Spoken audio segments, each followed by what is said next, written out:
How many people believe in the idea that the way you think has some effect on your life? That your thoughts are intimately connected to your future? So your thoughts in some way create your reality. You believe that? So how many people in this audience have a clear vision of their future? You see, you think 60 to 70,000 thoughts in one day. Out of those 60 to 70,000 thoughts that you think in one day, 90% of those thoughts are the same thoughts as the day before. So if you believe that your thoughts somehow are connected to your life, then the same thoughts always lead to the same choices. The same choices always lead to the same behaviors. The same behaviors create the same experiences, and the same experiences produce the same emotions. And those very same emotions drive the very same thoughts. And your biology, your neurocircuitry, your neurochemistry, your neurohormones, and even your genetic expression is equal to how you think, how you act, and how you feel.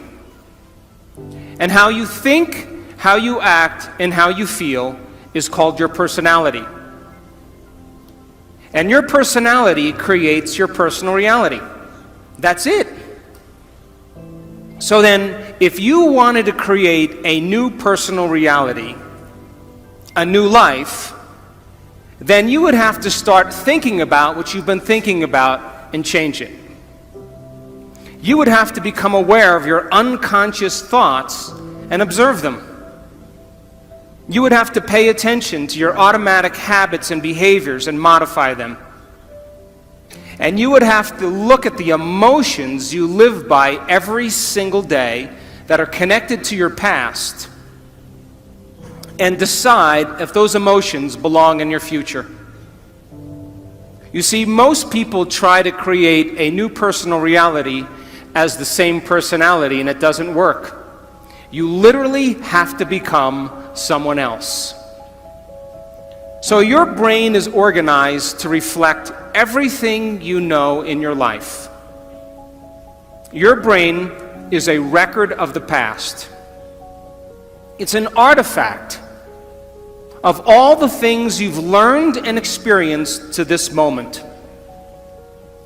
So if you wake up every morning and get out of bed on the same side, shut the alarm clock off with the same finger, shuffle into the bathroom and use the toilet like you always do, go and get a cup of coffee and drink coffee out of your favorite mug, then get in the shower and wash yourself off in the same routine way, drive to work, get to work, see the same people that push the same emotional buttons, do the same things that you've memorized and do so well, then hurry up and go home, and hurry up and check your emails, and hurry up and check your Facebook, then hurry up and go to bed.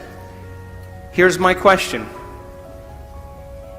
Did your brain change at all that day? We could say that you were thinking the same thoughts, performing the same unconscious actions, living by the same emotions, but secretly expecting your life to change. So there's a principle in neuroscience. And the principle says, nerve cells that fire together wire together. So if you're thinking the same thoughts, making the same choices, demonstrating the same behaviors, reproducing the same experiences that stamp the same networks of neurons into the same patterns, and then produce the same emotions, you're going to hardwire your brain into a very finite signature. Because as you fire and wire the same circuits in the same way, those circuits begin to become more connected. And by the time you're 35 years old, this is science now, we become a set of memorized behaviors, unconscious habits, automatic emotional reactions, beliefs and perceptions, and even attitudes that function just like a computer program. And if you do something over and over and over again, the repetition of those actions over time conditions your body to know how to do it well, better than your mind. And a habit is when your body knows better than your mind, where you've done something so many times that the body now knows how to do it better than the brain. And so 95% of most people's behaviors, attitudes, thoughts, beliefs, emotional reactions are subconscious programs. So why is that important? Because you're here this week to learn new information. And every time you learn something new, you make new connections in your brain. That's what learning is. Learning is forging new synaptic connections. Physical evidence as a result of your interaction in the environment and the footprints of consciousness is called learning, making new connections. And the Nobel Prize laureate Kandel in the year 2000 found that when people learned one bit of information, they doubled the number of connections in their brain from 1,300 connections to 2,600 connections. But if they didn't review that information, if they couldn't repeat it, if they couldn't remember it, those circuits pruned apart in hours or days. So if learning is making new synaptic connections, then remembering is maintaining and sustaining those connections. And you are here this week to learn vital information about creating a future and be defined by a vision of the future instead of the memories of the past. Because if you are not defined by some vision that is bigger than you, and you are not passionate about that vision, then you're left with the old hardware of the past in your brain, and you will be predictable in your life. So would you agree then? New thoughts, new information should lead to new choices. New choices should lead to new behaviors. And new behaviors should create new experiences. And new experiences should produce new emotions. And those new emotions should drive new thoughts. And that's called evolution. So if your brain is a record of the past, and you don't have a vision of the future, then you are living in the past. And you will never arrive at that new future. So then if you wake up in the morning and you are not being defined by a vision that's bigger than you, and it doesn't get you out of bed and inspire you into possibility, and you get up living from the old hardware of the past and the old emotions stored in your body, do you know what's going to happen to you?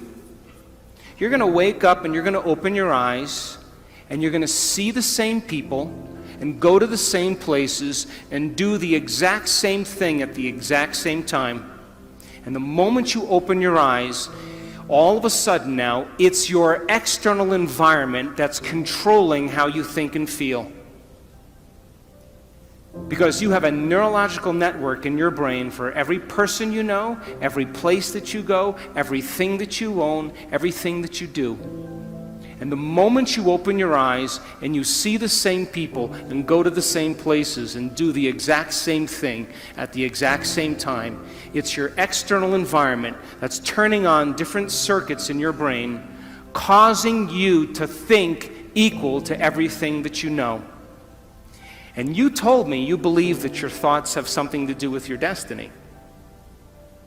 And as long as you're thinking equal to your environment, you keep creating the same life.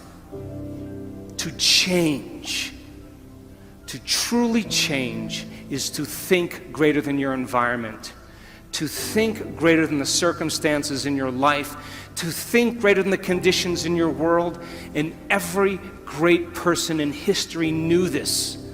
Whether it was Mahatma Gandhi, Martin Luther King, the Wright brothers, Joan of Arc, they all had a vision.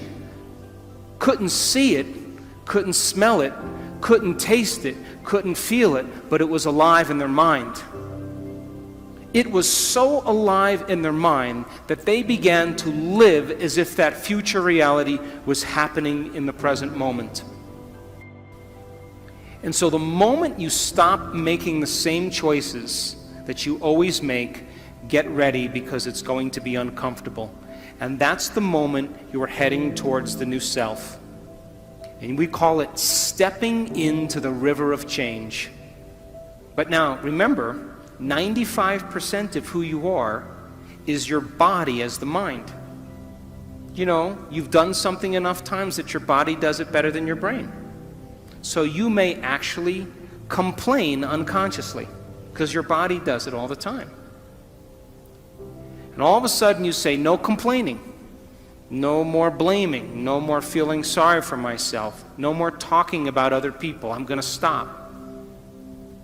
You know what happens, don't you? The body starts sending signals to the brain. The body's been conditioned that way. And all of a sudden you start hearing the thoughts in your head that say, why don't you start tomorrow? Tomorrow's a better day. This is too hard for me, I can't change. Something's wrong with me, it's my mother's fault. It's my ex-husband's fault. It's my ex-wife's fault. I'm this way because of this event. Or the most important one, this doesn't feel right.